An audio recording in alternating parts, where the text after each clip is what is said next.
এই দৃশ্য দেখার পর হয়তো নিজের প্রতি আর কোনো অভিযোগ বা অভিমান থাকবে না।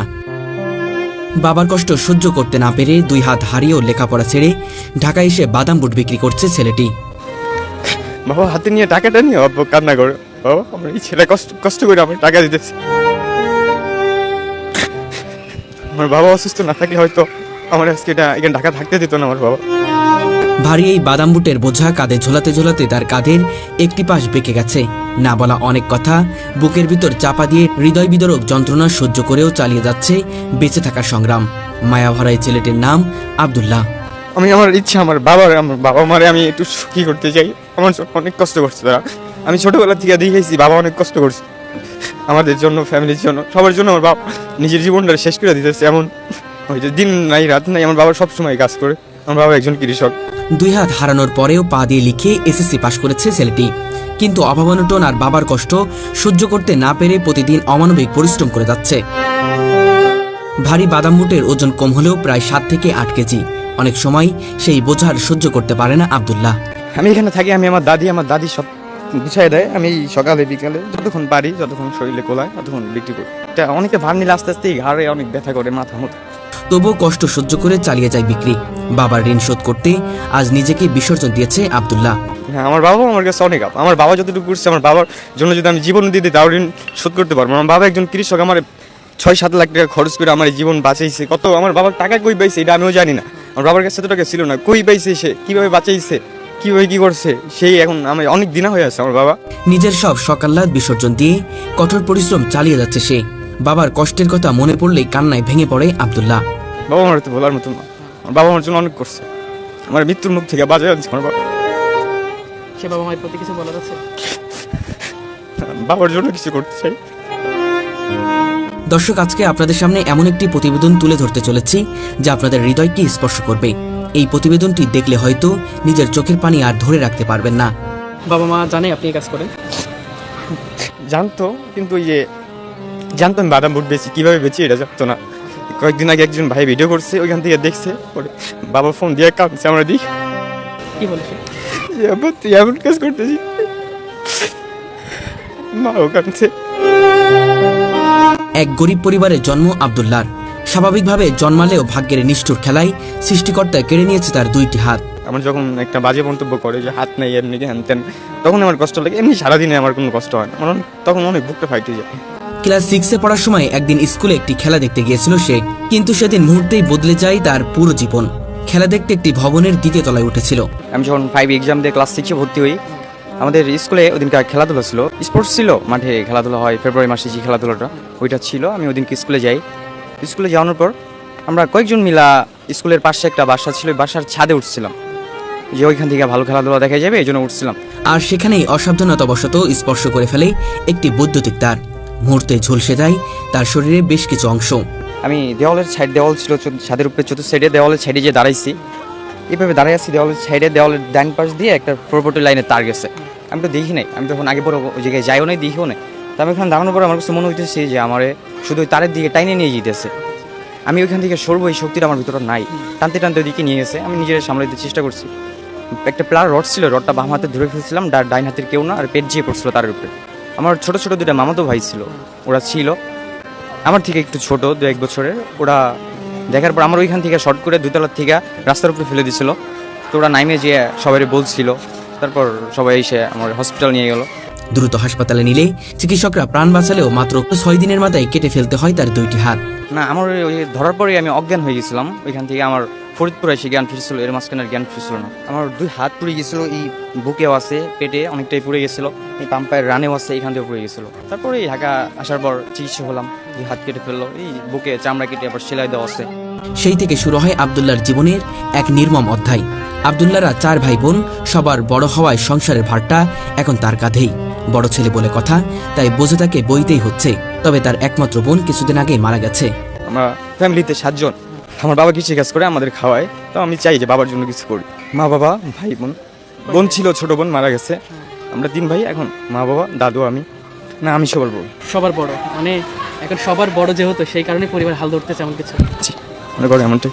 যদি বড় ভাইরা থাকতো তাহলে মনে হয় এই পরিস্থিতি আসা লাগতো না। আচ্ছা, এখন নিরুপায় হয়ে এখানে আসছেন এমন কিছু? এইটাই বুঝতে। আচ্ছা। তার বাবা ছিলেন দিনমজুর কৃষক। সন্তানকে বাঁচাতে তিনি নিজের সর্বস্ব বিক্রি করেছিলেন। তবুও ছেলেকে 2 হাতবিহীন অবস্থায় ফিরিয়ে নিতে হয়েছিল। না, অনেক চেষ্টা করে হয়েছে। আমার বাবা একজন কৃষক, তো আমার জন্য অনেক চেষ্টা করছে, অনেক টাকা আমার জন্য আমার বাঁচাইছে। আমার বাবা আমার বাঁচিয়ে ফিরে আনছে। আমার বাবা অনেক ইয়া করে আমার বাঁচিয়েছে। আমার এরকম দিন গেছে, অনেক হসপিটাল থেকে অনেক মরে গেছে, এরকম সংবাদ আইছে, সবাই কান্দাকাটি করছে। তবু আল্লাহ আমার ভিতরে আমার হায়াত দিচ্ছে, এই জন্য আমি আজকে বাইচে আছি, এখানটা আপনাদের সামনে দিয়ে আসি। কিন্তু এই অবস্থাতেও হাল ছাড়েনি আব্দুল্লাহ। পা দিয়ে লিখে পরীক্ষায় অংশ নিয়ে সে এসএসসি পাশ করে। আমার অ্যাক্সিডেন্টের 1 বছর পর আমি আমার স্কুলে পড়াশোনা শুরু করি। করার পর এসএসসি এক্সাম দিয়ে পাশ করে এটা ফার্স্ট ইয়ারে ভর্তি হই। পরে ফাইনাল এক্সাম আর দেওয়া পা দিয়ে লিখতাম, পা দিয়ে লিখছি এক্সাম, সব এক্সাম আমি পা দিয়ে লিখছি। স্কুলে থাকতেও আমি নিচে বিছাইয়া একটা চাদর চাদর উপরে বসে পা দিয়ে লিখছি। আর এসএসসি এক্সামের সময় নিচের বেঞ্চে খাতা ধুয়ে নিচের বেঞ্চে বসেই লিখছি। তবে বাবার চোখে দুঃখ আর সংসারের অভাব দেখে একসময় পড়াশোনা ছেড়ে ঢাকায় চলে আসে আব্দুল্লাহ। এইচএসসি পাশ করার পর এটা ফার্স্ট ইয়ারে ভর্তি হলাম। ভর্তি হওয়ার পর কিছুটা কলেজে গেছি, কিছুদিন পরে আমি ঢাকায় আসলাম। এই যে ঢাকায় আইসা এই যে বাদাম বুট বিক্রি করা হলো। ইন্টার ফার্স্ট ইয়ারে পড়াকালীন তার লেখাপড়ার ইতি ঘটে। ঢাকায় এসে দিনের পর দিন রাস্তায় ঘুরে কাটিয়েছে সে। কারো সাহায্য ছাড়া নিরাপদ আশ্রয় খুঁজে পাওয়া ছিল কঠিন। শেষমেশ বেছে নেয় বাদাম বুট বিক্রির পথ। আমি প্রথম যেদিনকে ঢাকা আসার পর আমি 5 দিন পর্যন্ত এমন দিন গেছে যে পথে পথে কাঁদতে বেড়াইছি আমি কী করবো। আমি মানুষের কাছে সাহায্য নিতে পারতাম না, মানে আমার মনে টানে না। তারপর আমি বাদাম বুট নিয়ে বেরোই। তার দাদি বাদাম বুট বেচে প্যাকেট করে দেয়, আর আব্দুল্লাহ সেগুলো নিয়ে ছুটে বেড়ায় ঢাকার বিভিন্ন মার্কেট ও পার্কে। ঢাকা ইনকাম করার উদ্দেশ্যে আসা হয়েছে। প্রতিদিন কি পুরোপুরি বিক্রি হয়? থাকে কিছুটা, কোনোদিন হয়, কোনোদিন থাকে, সব দিন তো এক হয় না ব্যবসা, থাকে হয় আলহামদুলিল্লাহ। প্রতিদিন সকাল থেকে রাত পর্যন্ত বাদাম বুট বিক্রি করে যা আয় করে, খাওয়া দাওয়া বাসা ভাড়া বাদ দিয়ে বাকি টাকা বাবার কাছে পাঠিয়ে দেয়। হ্যাঁ, আমি যতটুকু এনে খাওয়া খরচ বাসা ভাড়া যায় অতটুকু আমি এখানে যতটা থাকে বাবার কাছে দেওয়ার চেষ্টা করি। প্রথমে তার বাবা জানতেন না ছেলে কিভাবে উপার্জন করছে, কিন্তু একদিন একটি ভিডিওতে বাদাম বুট বিক্রি করতে দেখে ভেঙে পড়েন তিনি। সন্তানের এমন কষ্ট সহ্য না করতে পেরে হাউমাউ করে কান্নায় ভেসে যান তিনি। বাবার অবস্থাও ভালো না, বাবার মাজার হাড় ক্ষয়, ঘাড়ের হাড় ক্ষয়, পেটের সমস্যা, কাজ করতে পারে না বেশি একটা। আব্দুল্লাহর জীবনে নেই গাড়ি বাড়ির স্বপ্ন, নেই বিলাসিতা।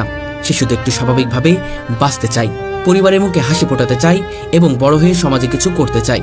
আমি চাই আমার সবাই মিলে যেন 3 বেলা খাইতে পারি আর যেন সুখে থাকতে পারি, এই জিনিসটা আমি চাই। প্রতিদিন শত শত মানুষের সামনে উচ্চারণ করে বাদাম বুট লাগবে, বাদাম বুট। অনেকে তার মায়াভরা মুখ দেখে কিনে নেয়, আবার কেউ ফিরিয়ে দেয়, এমনকি কটূক্তি করে অপমানিত করে। কিন্তু এসব উপেক্ষা করেই এগিয়ে চলে সে। এইটাই কষ্ট আমার সব থেকে এখন, যে মানুষ যখন আমার একটা কথা বলে তখন আমার অনেক কষ্ট লাগে। এই হাত নিয়ে মানে কিছু একটা বলে, এটা আমি বলতে চাই না থাক। চাইলে ভিক্ষার তালা হাতে নিতে পারত আব্দুল্লাহ, কিন্তু আত্মসম্মান আর মর্যাদার কাছে মাথা নত করেনি কখনো। তার একটাই বিশ্বাস, নিজে কষ্ট করব, তবু মানুষের কাছে হাত পাতবো না। মানুষের কাছে সাহায্য নিতে অনেক আমার বুকের ভিতরে অনেক কেন যেন কষ্ট হয়, যে মানুষের কাছে বলবো যে আমরা একটু সাহায্য করেন, এই বিষয়টা ভাবতে গেলে আমার অনেকটা কষ্ট হয়। এই জন্য নিজেই পরিশ্রম করতেছি, নিজে যতটুকু হয় এতটুকু দেয় আলহামদুলিল্লাহ। দেখি আল্লাহ যদি কোনোদিন সফলতা লাগে। নিজের সব সকাল্লাদ বিসর্জন দিয়ে অশ্রু লুকিয়ে বাবার মুখে হাসি ফোটানোর জন্য নিরলস পরিশ্রম করে যাচ্ছে সে। আমি সকালে 10-11টার দিক বেরোই, 2টার দিকে যাই, গোসল করে খাওয়া দাওয়া করে আবার বেরোই, 10-11টার বাড়ি যাই, বাসায় যাই। তবুও তার ভেতরে এখনো স্বপ্ন বেঁচে আছে, সুযোগ হলে আবারও পড়াশোনা শুরু করতে চাই, প্রমাণ করতে চাই মানুষ ইচ্ছা করলে সবই সম্ভব। মানে আমি ছাড়তে চাই নাই, আমি আর মন চাই আবার ভর্তি হই, এখনও করলে হবো, কিন্তু মানে করতে পারতেছি না। আমার লেখাপড়ার করার ইচ্ছা আছে, এটা বা মন থেকেই। আব্দুল্লাহ আমাদের সমাজের প্রকৃত সুপারহিরো, যে হাত হারিয়েও পায়ের কলমে লিখেছে জীবন সংগ্রামের এক অনন্য অধ্যায়। আমি ঢাকা আছি 1 বছর ধরে করতেছি, এখানে যা ইনকাম হচ্ছে সেটাতে চলছে। চলছে আমাদের। তার প্রতিটি দিন প্রমাণ করে দিচ্ছে অদম্য সাহস আর ইচ্ছাশক্তি থাকলে অন্ধকারের ভিতর থেকেও আলো খুঁজে পাওয়া যায়। তো আমার দেশের বাড়ি গোপালগঞ্জ জেলা মুকসিদপুর থানা। আগে মুকসিদপুর হসপিটাল নিয়ে আসছে, ওইখান থেকে ফরিদপুর থেকে ঢাকা নিয়ে আসছিল। ঢাকা এসে চিকিৎসা হয়ে হাত কেটে ফেলাম লাগছে। এটা 8 বছর আগের কথা। করছিলাম অ্যাক্সিডেন্ট হওয়ার পর বাসায় এসে 1 বছর মাদ্রাসা ভর্তি হয়েছিলাম। ওইখান থেকে আমি মাদ্রাসায় পড়াকালীন পা দিয়ে লেখার ট্রাই করি। পা দিয়ে লেখার পর আমি ইজিভাবেই লিখতে পারি। পরে আমার স্কুল থেকে আমি অ্যাক্সিডেন্ট করি, স্কুলতে 2টা ছাড় আসছিল। ছাড় আসার পর আমার লেখা দেখা সেই ছাড়াই বলছিল ওরা আবার স্কুলে ভর্তি করে দেন। স্কুলে ভর্তি হই, পরে আমার পড়াশোনা করি, ক্লাস 8 যে ভর্তি হওয়ার পর এটা ফার্স্ট ইয়ারে ভর্তি হওয়ার পর আর ফাইনাল এক্সাম দেওয়া হয় না। এসএসসি পরীক্ষায় কি আপনি তাহলে পা দিয়ে লিখেছিলেন? হ্যাঁ, পা দিয়ে লিখছিলাম। তাহলে তো আপনি এসএসসি পাশ করে ফেলছেন। জি আমি তাহলে পা দিয়ে লিখে এসএসসি পাশ করলেন, পাশ করার পরে ইন্টারে যে আসলে কেন থেমে গেলেন? আসছে এখান থেকে আর যাওয়া হয় নাই, এখান থেকে যাওয়া হয় নাই। আর আমিও কিছুটা আমি কাজ করি, আমার যতটুকু হয় নিজে খাওয়া দাওয়া করি, যতটুকু পারি বাসায় বাবারে দিই। বাবার অবস্থা অনেক সমস্যা। অর্থনৈতিক কারণেই কি তাহলে লেখাপড়া থেমে গেল? হ্যাঁ, এটাই বলতে পারি। কত সালে এসএসসি পাস করে ইন্টার ভর্তি? 24 সালে। 24 সালে, তাহলে তো বেশি দিন হয়নি। 1 বছর যাবত মানে লেখাপড়া ছেড়েছেন নাকি? হ্যাঁ 1 বছর। না না ভাগ্যি ছিল হয়েছে, এটা থাকে তো অনেক মানুষের থাকে, কিন্তু এখন সেই স্বপ্নটা তো আল্লাহ ভাগ্যে রাখলে হবে, এরকম করতেছি দিয়ে আল্লাহ কি কপালে রাখছে। এই বাদাম বুটি আপাতত বিক্রি করে, একদম চাল ভাজা বাদাম বুট ছিল, তারপর সিমের বীজ অনেকটাই বিক্রি করতাম, এমনি শুধু বাদাম বুটি বিক্রি করতেছি। হ্যাঁ লাগে, আস্তে আস্তে বিচতে বিচতে যখন হালকা হয় তখন একটু ভালো লাগে। আমি এটাই মানা করি যারা যেন বাবার সাথে খারাপ না করে, বাবা মা থেকে অমূল্য দিতে জানো। দর্শকদের আমি থাকি এই যে দারুসালাম থানা হরিরামপুর টালি কোম্পানি, ওইখানে। লেখাপড়া কি আবার চালিয়ে যাওয়ার ইচ্ছা আছে কি? অবশ্যই আছে, লেখাপড়া করার ইচ্ছা আছে। জি না, জীবনও না, বাবা মার জিনিস কেউ করতে পারবে না, বাবা মায়ের করার মতনও না। অবশ্যই আমার জন্য দোয়া করবেন সবাই, যেন আমি জীবনে কিছু একটা করতে পারি, আমার ফ্যামিলির জন্য, আমার মানে যেন একটু সুখে থাকতে পারি, সবাইকে নিয়ে যেন একটু সুখে থাকতে পারি, এই দোয়াটা